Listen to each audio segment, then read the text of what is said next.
உன்னால் முடியும் தோழா.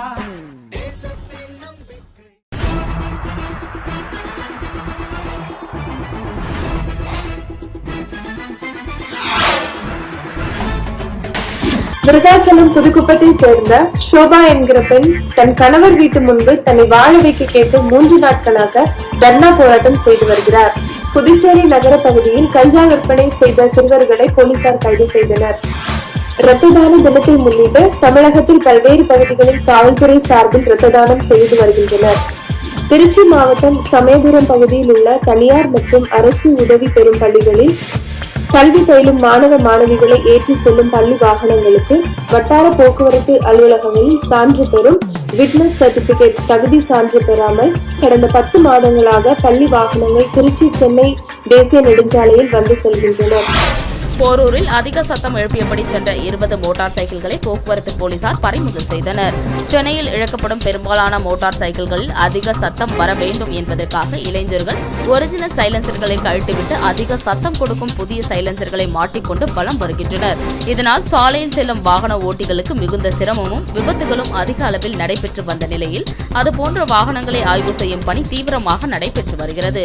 அதன் ஒரு பகுதியாக போக்குவரத்து கூடுதல் கமிஷனர் அருண் அறிவுறுத்தலின் பேரில் சென்னை மேற்கு மாவட்ட போக்குவரத்து துணை கமிஷனர் சிவகுமார் மேற்பார்வையில் கோயம்பேடு போக்குவரத்து புலனாய்வு இன்ஸ்பெக்டர் ரவிக்குமார் தலைமையிலான போக்குவரத்து போலீசார் போரூர் சுங்கஞ்சாவடியில் திடீர் ஆய்வு மேற்கொண்டனர்.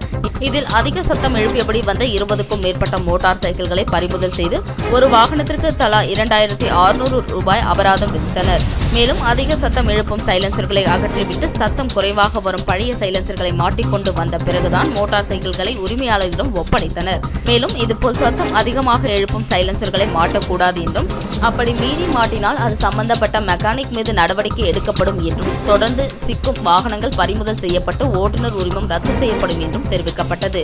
உடன் போக்குவரத்து உதவி ஆய்வாளர் சாம் சுந்தர் உட்பட போக்குவரத்து காவல்துறையினர் ஆய்வு செய்தனர். புதுச்சேரி நகர பகுதியில் கஞ்சா விற்பனை செய்த சிறுவர்களை போலீசார் கைது செய்தனர். புதுச்சேரி முதுநிலை காவல் கண்காணிப்பாளர் அபூர்வ குப்தா செய்தியாளரை சந்தித்தார். அப்பொழுது அவர் கூறுகையில், புதுச்சேரி நகர பகுதியில் அதிக அளவில் பள்ளிகளும் கல்லூரிகளும் உள்ளது. இந்த நிலையில் புதுவை அண்ணா சாலை பகுதியில் உள்ள மதுபான கடை அருகே சிறுவன் ஒருவர் சிலருக்கு கஞ்சா விற்பனை செய்யப்படுவதாக போலீசாருக்கு தகவல் கிடைத்தது. இதைத் தொடர்ந்து பெரியகடை போலீஸ் இன்ஸ்பெக்டர் செல்வம், சப் இன்ஸ்பெக்டர் வெற்றிவேல் ஆகியோர் அண்ணா சாலை உள்ளிட்ட பகுதிகளில் சேர்ந்து ரோந்து பணியில் ஈடுபட்டு வந்தனர். அப்பொழுது சந்தேகத்திற்கு இடமான வகையில் நின்று கொண்டிருந்த நபரை பிடித்து விசாரணை நடத்தினர். அவர் கஞ்சா விற்பனை செய்தது தெரிய வந்தது. அதைத் தொடர்ந்து அவரை பிடித்து விசாரணை செய்ததில் மேலும் ஒரு சிறுவன் இதில் ஈடுபட்டுள்ளதாக தெரிவித்துள்ளார். Based on secret information received from our informers, we caught one person who is a 17-year-old boy selling ganja in Grand Bazaar police station limit. After apprehending him and confiscating the ganja packets, which were weighing about approximately 1 kg from his possession, we proceeded to confiscate this ganja packets. Virudhachalam Vridhagiriswarar ஆலயம் முன்பு கடலூர் மாவட்ட நுகர்வோர் பாதுகாப்பு சங்கம் சார்பில் ஆலயத்தை சுற்றியுள்ள தற்காலிக கடைகளை உடனடியாக அகற்றக் கோரி சாகும் உண்ணாவிரதம் நடைபெற்றது. கடலூர் மாவட்டம் விருதாச்சலம் விருத்தகிரீஸ்வரர் ஆலயத்தின் முன்பு கடலூர் மாவட்ட நுகர்வோர் பாதுகாப்பு சங்கம் சார்பில் நடைபெற்று வரும் இந்த சாகும் வரை உண்ணாவிரத போராட்டத்தில் விருத்தகிரீஸ்வரர் ஆலயத்தினை சுற்றியும் கோவிலுக்கு சொந்தமான மதில் சுவர் முன்பு உள்ள இடங்களில் கட்டப்பட்டுள்ள கடைகள், வீடுகள் ஆகியவற்றை அகற்றக் கோரியும் தேர்கள் நிற்கும் பகுதியில் உள்ள தற்காலிக கடைகளையும் உடனடியாக அகற்றிட கோவில் நிர்வாகமும் மாவட்ட நிர்வாகமும் நடவடிக்கை எடுக்கும் வரை சாகும் வரை உண்ணாவிரத போராட்டத்தை தொடரப்போவதாக சங்கத்தின் தலைவர் பாபு கூறினார். இந்த போராட்டத்தில் ஏராளமான நுகர்வோர் பாதுகாப்பு சங்க நிர்வாகிகள் மற்றும் உறுப்பினர்கள் என பலர் கலந்து கொண்டனர். சென்னை உயர்நீதிமன்றமும் தமிழக அரசும் வழங்கிய உத்தரவுகளின்படி விருதாச்சலம் அருள்மிகு விருதகிரீஸ்வரர் ஆலயத்தை சுற்றியிருக்கிற கடை ஆக்கிரமிப்புகளை அகற்ற வேண்டும், கோயிலுக்கு எதிரே இருக்கிற தற்காலிக கடைகளை அகற்ற வேண்டும் என்ற கோரிக்கைகளை வலியுறுத்தி நாங்கள் கடந்த 3 முறை அறப்போராட்டங்களை நடத்தியிருக்கிறோம். ஆனால் தொடர்ந்து கோயில் நிர்வாகமும் மாவட்ட நிர்வாகமும் அலட்சியப்படுத்தி வருகின்றனர். அதனை கண்டித்தும் எங்கள் கோரிக்கைகளை வலியுறுத்தியும் ஆலயத்துக்கு எதிரே போடப்பட்டிருக்கிற தற்காலிக கடைகளை அகற்ற வேண்டும், அதற்கு வழங்கப்பட்ட மின் இணைப்புகளை துண்டிக்க வேண்டும் ஆகிய கோரிக்கைகளை வலியுறுத்தி இன்றைக்கு நாங்கள் சாகும் வரை உண்ணாவிரத போராட்டத்தை தொடங்கியிருக்கிறோம் என்பதை தெரிவித்துக் கொள்கிறோம். விருதாச்சலம் தனியார் மண்டபத்தில் விருதாச்சலம் காவல் சரகத்திற்கு உட்பட்ட அனைத்து காவல்துறையினரும் தமிழக அரசின் பரிந்துரையின்படி ரத்த தானம் செய்தனர். கடலூர் மாவட்டம் விருதார் மண்டபத்தில் விருதாச்சலம் காவல் சரகத்திற்கு உட்பட்ட அனைத்து காவல்துறையினரும் விருதாச்சலம் உதவி காவல் கண்காணிப்பாளர் தீப சத்யா தலைமையில் விருதாச்சலம் காவல் சரகத்திற்கு உட்பட்ட அனைத்து காவல்துறையினரும் தமிழக அரசின் பரிந்துரையின்படி ரத்த தானம் செய்தனர். இந்த ரத்த தான முகாமில் காவல் ஆய்வாளர் ராஜா தாமரை பாண்டியன், உதவி ஆய்வாளர் விநாயக முருகன், புஷ்பராஜ், தனிப்பிரிவு கலைச்செல்வன் ஆகியோரும் கலந்து கொண்டனர். ரத்த தான முகாமை விருதாச்சலம் அரசு மருத்துவமனை மருத்துவர்கள் சிறப்பாக செய்தனர். கடலூர் மாவட்டம் விருதாச்சலம் புதுக்குப்பத்தை சேர்ந்த செல்வ கணபதி வயது 31 என்பவர் அதே பகுதியை சேர்ந்த ஷோபா வயது 30 என்பவரை கடந்த 3 வருடங்களுக்கு முன்பு காதலித்து திருமணம் செய்து கொண்டார். திருமணத்தின் போது பெண் வீட்டார் சார்பில் 20 பவுன் நகையும் 2 சக்கர வாகனமும் வரதட்சணையாக கொடுத்தனர். 2 வருடங்கள் சுமூகமாக சேர்ந்து வாழ்ந்த இவர்களுக்கு கடந்த ஆண்டு ஒரு ஆண் குழந்தை பிறந்து இறந்துவிட்டது.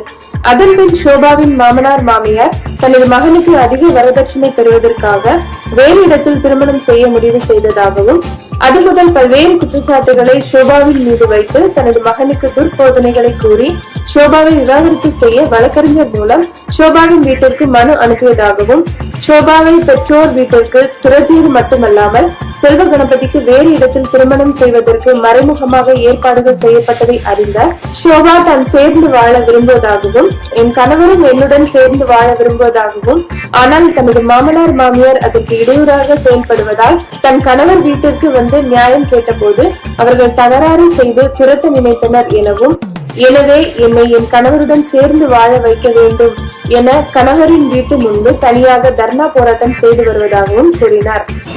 ஏன்னா அம்மா வீட்லயும் போய் இருக்க முடியாம, அடைக்கலம் கொடுத்தவங்க வீட்லயும் இருக்க முடியாம, இங்கேயும் இத்தனை நாள் எப்படி இருப்பேன்னு தெரியல. இதுக்கப்புறம் இருக்க போறேன்னு தெரியல. நைட்டு தங்க முடியாம இன்னொருத்தவங்க வீட்டுல தான் போய் படுத்திருந்தேன்னு. ஏதாச்சும் ஒரு ஹெல்ப் பண்ணுங்க, என்னால முடிஞ்சது எனக்கு பண்ணா போதும். இந்த வீட்டுல போய் நான் வாழணும். அவ்வளோதான், எந்த தப்புமே பண்ணல. குழந்தை இருந்தது இயற்கையா இறந்து போயிடுச்சு. அதுக்குன்னு கேஸ் போட்டு 2 வருஷமா அலைவிட்டு கோர்ட்டு கேஸ் போலீஸ் ஸ்டேஷன் போயிட்டே இருக்கிறாங்க. என்னால ஓடவே முடியல. திருவாரூரில் விடுதலை சிறுத்தைகள் கட்சி ஆர்ப்பாட்டம் நடைபெற்றது. திருவாரூரில் புதிய ரயில் நிலையம் முன்பு விடுதலை சிறுத்தைகள் கட்சியினர் SC/ST மாணவர்களுக்கு மத்திய அரசால் வழங்கி வருகின்ற கல்வி கட்டணத்தை நிறுத்த முயற்சிக்கும் மத்தியில் ஆளுகின்ற BJP அரசை மறுபரிசீலனை செய்ய வலியுறுத்தி விடுதலை சிறுத்தைகள் மற்றும் முற்போக்கு மாணவர் கழகம் மாபெரும் ஆர்ப்பாட்டத்தை நடத்தினர். இதில் முற்போக்கு மாணவர் கழகம் GS பிரதாப் தலைமையிலும் நகர செயலாளர் C மகேந்திரன் தலைமையிலும் நடைபெற்றன. இந்த ஆர்ப்பாட்டத்தில் நாகை நாடாளுமன்ற தொகுதி செயலாளர் ND இடிமுரசு, மாவட்ட செய்தி தொடர்பாளர் தங்க தமிழ்ச்செல்வன் மற்றும் கட்சி தொண்டர்களும் மாவட்ட நகர கிளை ஒன்றிய தலைவர்களும் கலந்து கொண்டனர். அதிவேக விசைப்படகு என்ஜின், சுருக்குமடி, இரட்டைமடி வலைகளை பயன்படுத்துவதை தடுக்க நடவடிக்கை எடுக்க வலியுறுத்தி பழையாறு மீனவர்கள் இன்று முதல் வேலைநிறுத்த போராட்டத்தில் ஈடுபட்டனர். தமிழக அரசு கடலில் மீன்பிடிப்பவர்கள் சீன நாட்டு அதிவேக என்ஜின்களை பயன்படுத்துவது, இழுவை வலைகள் மூலம் மீன்பிடிப்பது, சுருக்குமடி, இரட்டைமடி வலைகள் பயன்படுத்த தடை விதித்துள்ளது. இதையும் மீறி கொள்ளிடம் ஆறு கடலில் கலக்கும் இடமான நாகை மாவட்டம் பழையாறு மீன்பிடி துறைமுகம் பகுதியில் குறிப்பிட்ட சில மீனவர்கள் தடை செய்யப்பட்ட விதிகளை மீறி மீன்பிடி தொழில் செய்து வருகின்றனர். இந்த துறைமுகம் இயற்கையாக அமைந்து மாவட்ட அளவில் பெரிய துறைமுகமாக உள்ளது. இது தொடர்பாக பழையாறு மீனவர்கள் நடவடிக்கை எடுக்க வலியுறுத்தி மீன்வளத்துறை அமைச்சர் மாவட்ட ஆட்சியரிடம் மனு அளித்துள்ளனர். இதற்கான நடவடிக்கையை மீன்வளத்துறையினர் எடுத்து முழுமையாக கட்டுப்படுத்த முடியவில்லை. இதனால் மீன்வளம் அழிவதாகவும் தங்களுக்கு பாதிப்பு ஏற்பட்டதாகவும் இதற்கு முழுமையாக நடவடிக்கை எடுக்க வலியுறுத்தி பழையாறு மீனவர்கள் இன்று முதல் தொடர் வேலைநிறுத்த போராட்டத்தில் ஈடுபட்டனர். இதனால் சுமார் 175 விசைப்படகுகளில் மீன்பிடிக்க செல்லும் 1500க்கும் மேற்பட்ட மீனவர்கள் இன்று முதல் இந்த வேலைநிறுத்த போராட்டத்தில் ஈடுபட்டனர். கடல்ல வந்து இந்த சைனா இன்ஜின் போட்டிய இழுவ வலை இழுக்கக்கூடாது. அது முதல் காரணம். ரெண்டாவது எங்களுக்கு வந்து அது ஆழ்பார்ல இடம் வேணும். சுருக்குமடி இருக்கக்கூடாது, இரட்டைமடி இழுக்கக்கூடாது. ஆனால் தடை செய்யப்பட்ட வலை இது. அதனால இப்போ இந்த ஆண்டு எங்களுக்கு தொழில் இல்லை. நாங்கள் போன ஆண்டு வந்து ரெண்டு மாதம் தொழில் பண்ணோம். இந்த ஆண்டு 10 நாள் தான் தொழில் பண்ண முடியல. 10 நாளே இந்த சைனா இன்ஜின் போட்டிய இன்ஜின் எடுத்து எல்லாம் வந்து நாஸ்தி பண்ணிட்டாங்க. அதனால ஒன்றுமே கிடையாது. எங்களுக்கு ஒன்றும் கிடையாதுனால நாங்களும் குடும்பம் இருக்கு, கொத்தரம் இருக்கு, பிள்ளைய இருக்கு, படிக்க வைக்கணும். எங்களால் ஒன்றுமே செய்ய முடியாது. இதே பல முறை சொல்லியிருக்கிறேன், எல்லாத்திட்டையும் பல முறை லெட்டரும் கொடுத்துருக்குறோம். ஆனால் கொடுத்துருக்குறோம். இது வரைக்கும் எங்களுக்கு நடவடிக்கை இல்லை. இனிமேலாவது எங்களுடைய வாழ்க்கை நல்லா இருக்கணும்னா கவர்மெண்ட் இதை தடை செஞ்சு எல்லாரும் ஒரே தொழிலை பண்ணணும். அதுதான் நாங்கள் கேட்கிறோம்.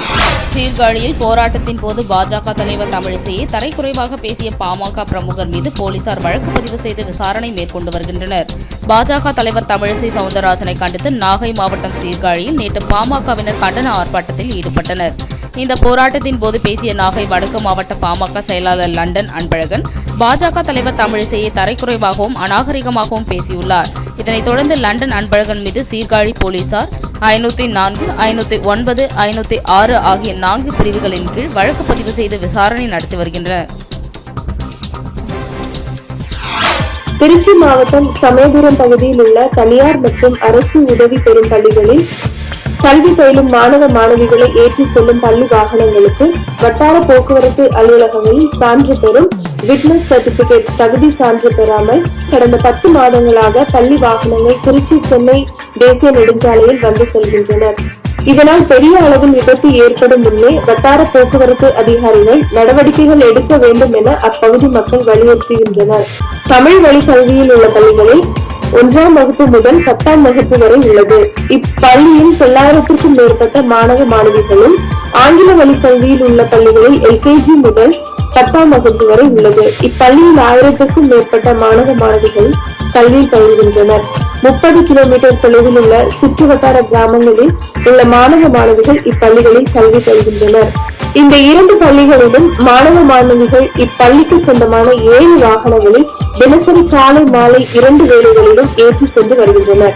இந்நிலையில் வெள்ளிக்கிழமை காலை இப்பள்ளி வாகனம் திருச்சி சென்னை தேசிய நெடுஞ்சாலையான சமயபுரம் பிரிவு சாலையில் வந்தபோது பள்ளியின் வாகனத்தின் முன்பக்க டயர் வெடித்தது. இதனால் வாகன ஓட்டுநர் சாமர்த்தியமாக வாகனத்தை எவ்வித விபத்துமின்றி கவனமாக நிறுத்தினார். அதன் பிறகு வாகனம் தேசிய நெடுஞ்சாலையில் நடு ரோட்டிலேயே பள்ளி குழந்தைகளோடு நின்றது. அதன் பிறகு இப்பள்ளியில் வேறு வாகனம் வந்துதான் குழந்தைகளை மாற்று வாகனத்தில் ஏற்றி பள்ளிக்கு சென்றனர்.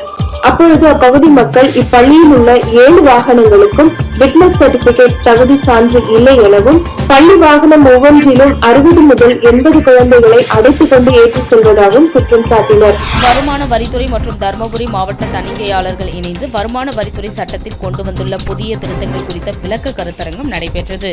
தர்மபுரி வருமான வரித்துறை மற்றும் தர்மபுரி மாவட்ட தணிக்கையாளர்கள் இணைந்து வருமான வரித்துறை சட்டத்தில் கொண்டு வந்துள்ள புதிய திருத்தங்கள் குறித்த விளக்க கருத்தரங்கம் சாலை விநாயகர் ரோட்டில் அமைந்துள்ள தனியார் பள்ளி வளாகத்தில் நடைபெற்றது.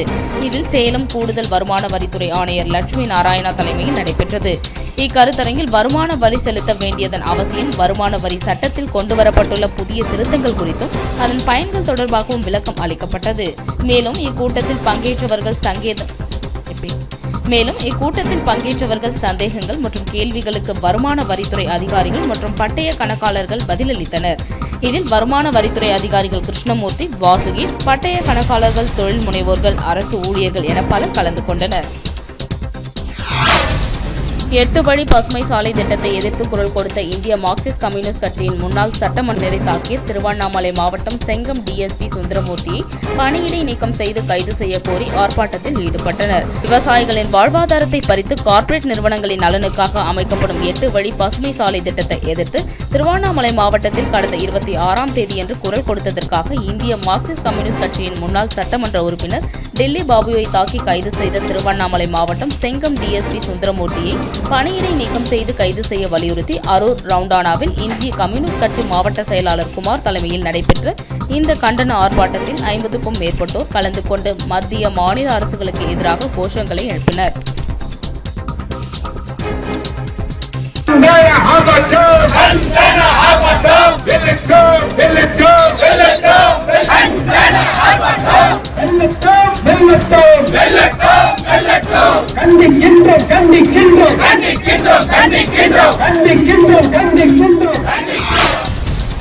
லிங்கப்ப செட்டி வீதியில் உள்ள பால விநாயகர் கோவில் பூட்டை உடைத்து 8 கிலோ வெள்ளி 35,000 ரூபாய் பணம் கொள்ளையடிக்கப்பட்ட சம்பவம் பெரும் அதிர்ச்சியை ஏற்படுத்தியுள்ளது.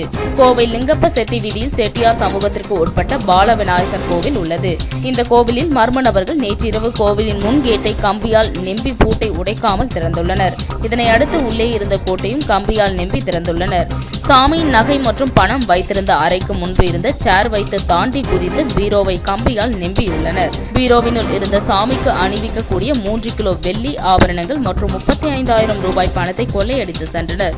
இதனை அடுத்து இன்று காலை கோவிலுக்கு வந்த பூசாரி கதவு உடைக்கப்பட்டு நகைகள் கொள்ளையடிக்கப்பட்டதை பார்த்து ஆரீஸ்புரம் குற்றத்தடுப்பு காவல்துறையினருக்கு தகவல் கொடுத்துள்ளார். சம்பவ இடத்திற்கு விரைந்து வந்த துணை ஆணையர் பெருமாள் மற்றும் தடய அறிவியல் துறையினர் கைரேகைகளை எடுத்து சென்றனர். காவல்துறையினர் கொள்ளை சம்பவம் குறித்து விசாரணை மேற்கொண்டு வருகின்றனர். இரத்த தான தினத்தை முன்னிட்டு தமிழகத்தில் பல்வேறு பகுதிகளில் காவல்துறை சார்பில் இரத்த தானம் செய்து வருகின்றனர். இதன் ஒரு பகுதியாக கிருஷ்ணகிரி மாவட்ட கண்காணிப்பாளர் அறிவுறுத்தலின்படி ஓசூர் துணை காவலர் கண்காணிப்பாளர் தலைமையில் ஓசூரில் உள்ள அரசு மருத்துவமனையில் இரத்த வங்கிகளில் இரத்த தானம் செய்தனர்.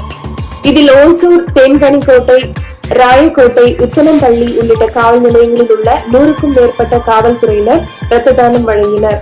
இரத்தத்தை வழங்குவதால் உடல் புத்துணர்ச்சி பெறுகிறது, உடல் ஆரோக்கியம் அதிகரிக்கும்.